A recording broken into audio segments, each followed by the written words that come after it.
আপনাদের অনেকের মোবাইলে, সবার সাথে এখন অ্যান্ড্রয়েড মোবাইল আছে, ফেসবুকে, মেসেজে, হোয়াটসঅ্যাপে, ইমোতে ইত্যাদিতে একটা মেসেজ আসে।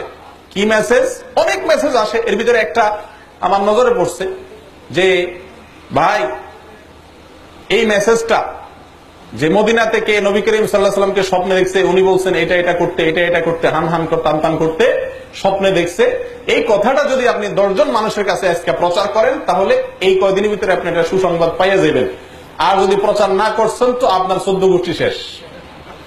এই জাতীয় একটা মেসেজ আপনারা দেখছেন নি? আচ্ছা, মিথ্যা, ইসলামের নামে মিথ্যা এবং ভুয়া একটা জিনিস প্রচার করছে। আমি অনেক ভালো ভালো মানুষ জানতাম, ভালো ধারণা ছিল, অনলাইনে পরিচয়, এরকম মানুষকেও দেখি এই মেসেজ পাঠায়।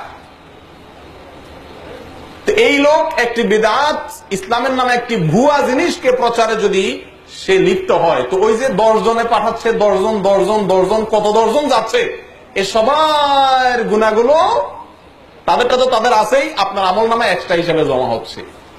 আল্লাহ তাআলা আমাদেরকে হেফাজত করে।